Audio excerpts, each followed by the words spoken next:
When I was 16, I was coming home to Brooklyn from a movie with my friends.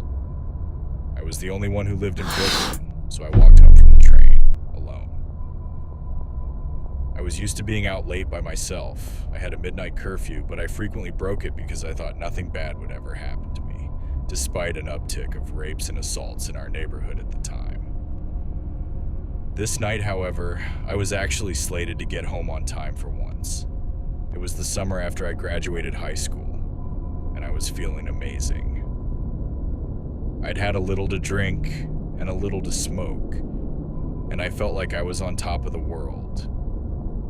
It was so hot outside. I remember that I was wearing this long sheer cape thing, with a very tight and revealing little dress underneath. Not that anything would have probably been different if I'd been wearing shorts and a t-shirt.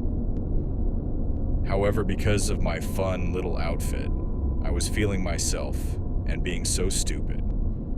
Taking selfies while I walked down the dark streets and listening to music with both headphones in, not paying any attention to my surroundings.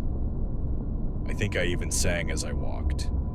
I got to my building after finishing my 10-minute walk from the train and walked up the steps to our apartment. We lived in a brownstone with apartments in it, and ours was on the 3rd floor. We had a gate at the bottom of the steps separating us from the sidewalk. I pulled out my headphones and began to fumble with my keys at the top of the steps. Just as I had found the correct key, still humming to myself and thinking about my great night, I heard the latch on the gate clank as if it were being opened. I turned around and I saw a man standing at the gate staring up at me. He was young, probably early 20s, wearing a gray hoodie with the hood up, covering part of his face. But I could see his eyes, and immediately I knew something was off, because of how blank yet nervous his expression was. One hand was on the handle of the gate, as if he were about to open it completely, but stopped once I turned around. Somehow, my fight or flight instinct didn't kick in yet. It was probably the alcohol. I cautiously called down, "Can I help you?" And he didn't respond. I looked him over more closely and realized then that his other hand, the one not on the gate, was moving, fast and low, near his waist. I registered that he was touching himself, and within milliseconds he was sprinting up the stairs behind me, reaching out his hand to grab me. My brain clicked into place, and I started screaming at the top of my lungs as I jammed my key into the door and slammed it behind me. I ran up the stairs to my apartment, screaming for my dad, not even stopping to make sure the door was locked. I was thinking that if he followed me upstairs, he'd soon be met by my very tall father and our loud dogs, who slept in the bedroom right next to our apartment door.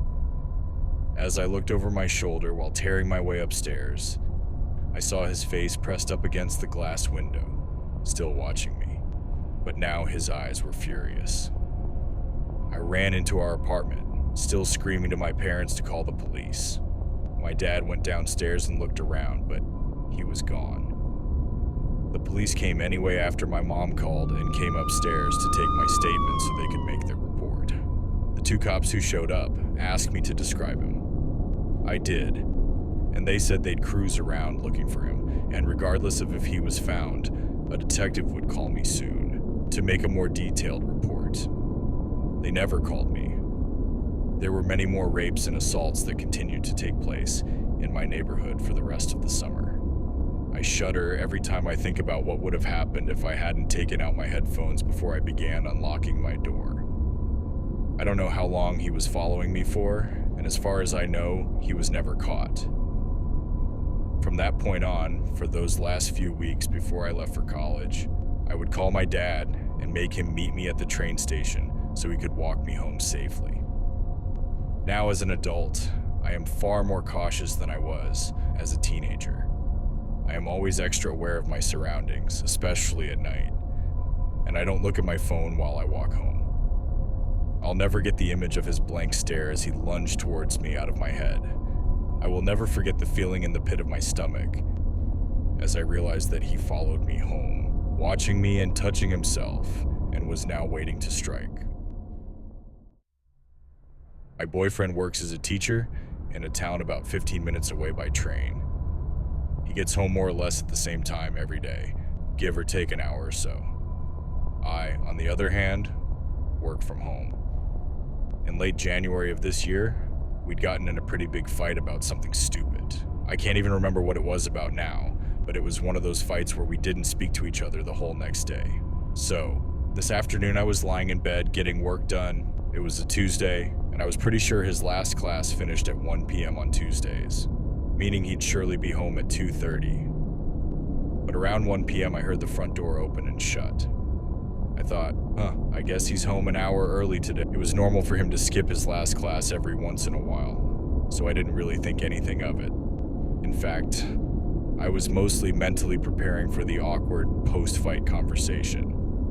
So I continued to lie in bed and do my work and wait for him to come in and change his clothes. The bedroom door was closed, and I had earplugs sorta half in, as I usually do when I'm working, but I could hear the heavy footsteps of him walking around the apartment, as he always does. If we hadn't been mid-fight and I wasn't so preoccupied with the awkwardness of it all, I might have noticed it was strange. How slow the footsteps were, or how long he spent walking around the living room. But I was caught up in the dramatics of the fight and didn't think about it. I was just lying there, waiting for him to finally come in. Finally, the bedroom door slowly opened just a few inches. I turned my head towards the door and prepared to give him a sort of awkward smile. But the door didn't open more than a few inches. I looked and saw that it was a woman's hand with red nail polish on the doorknob. Whoever was there slowly closed the door just as they had opened it. Without entering the room, I jumped out of bed, ripped out my earplugs, and sort of froze there for a few seconds while thinking rapidly. My first thought was, that was not my boyfriend. Then I thought, could that have been his mom? His sister? The landlady? For some reason, I concluded that surely it was his mom or sister, so I opened the bedroom door and walked into the living room. There wasn't anyone there, but the room smelled heavily of women's perfume.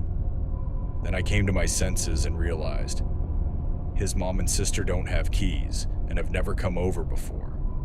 Also, the landlady has never entered without permission. This must be a stranger. I ran back into the bedroom and shut the door, and I was now shaking heavily. There is a balcony connected to the bedroom, so despite the cold January rain, I stood on the balcony and called my boyfriend.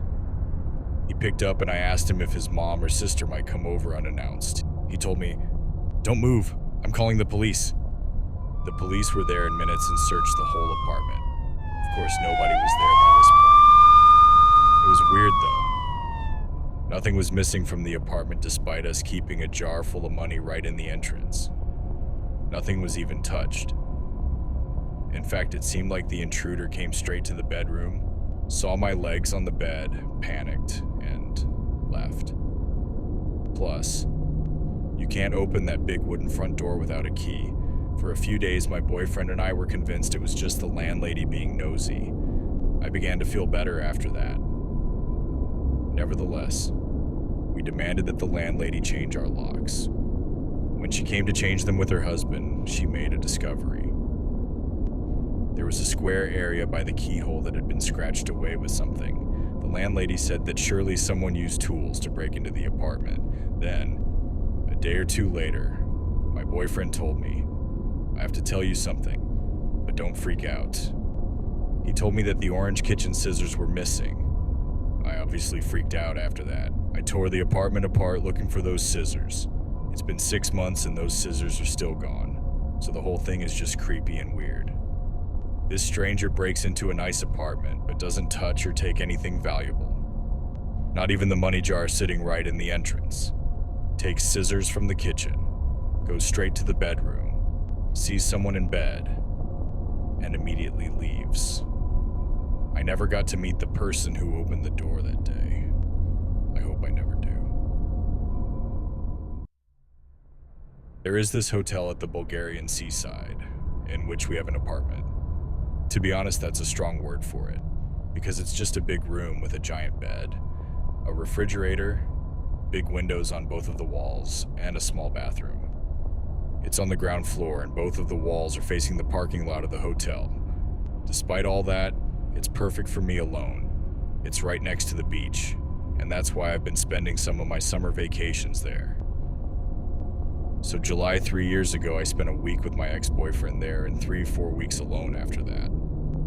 My ex always said that the owners of the hotel are a bunch of creeps. Whenever we went out of the room, we had to walk a path passing through the reception, where they used to sit all day, doing nothing. The old dad, his son Crumb, his daughter, and her husband. When you pass, they all get silent and stare at you. Every freaking time. I was used to it already, but my boyfriend was irritated, especially when he caught Kroom staring at my ass and smiling. After that, he used to stare him down, deadly, right in the eye, whenever he got a chance. So after a while, my ex goes back to the city, and it's now the 3rd week I've been alone. The night is really hot, so I open both windows wide open and close the curtains to defend myself from being peeked at. After all, I'm at ground level, and my bed is right below both of the windows. I wake up in the middle of the night, and I feel like someone's watching me. This happens the next few nights. I'm easily scared and paranoid. But I was alone there, so I've been telling myself to chill, and that it's just my crazy mind trying to scare itself. Some nights went by without problem. Meanwhile, the son Crumb tried to talk with me 2 or 3 times when I'm off to the beach. So a few nights after that, it's around 1 a.m. I'm falling asleep, and I hear footsteps outside the path. It's not really strange, because there are some people next to me staying at the same kind of apartment. Maybe someone's coming home, or going out partying. But the steps stop at one point, really close. I hear all of it because of the opened windows. I'm sitting in the bed now and listening, when I notice that the freaking door handle is moving slowly up and down. I kinda lost my shit, but stayed quiet and gave some nice job girl to myself for locking the door. After that, nothing happened, and the person just walked away. I closed the windows, called my dad, and told him what just happened. He told me to lock and close everything, and that he'll take me in the morning. It's a 5-hour drive. This was 3 years ago. Last night we're having dinner, and my dad was like, "Do you remember your sea adventures?" And he proceeds to tell me that he has made his own little investigation back in the day and asked the owners of the hotel for security camera records. They check the ones at the parking lot and see a male figure walking around. The part with the door handle wasn't in the camera's ring, though. My dad remembers of my strange midnight waking up routine and tells them to check older records, in which they all see a man getting at my window and peeking through the curtains, standing like that for 15-20 minutes. The woman finally recognized her brother and told my dad he has mental disabilities, and begged him to not press any charges, and that they'll take better care for him and look after him. So, good guy dad did not press charges, and it appears we're selling the apartment, so anyone interested in buying? Strange and awkward Kroom. Let's not meet.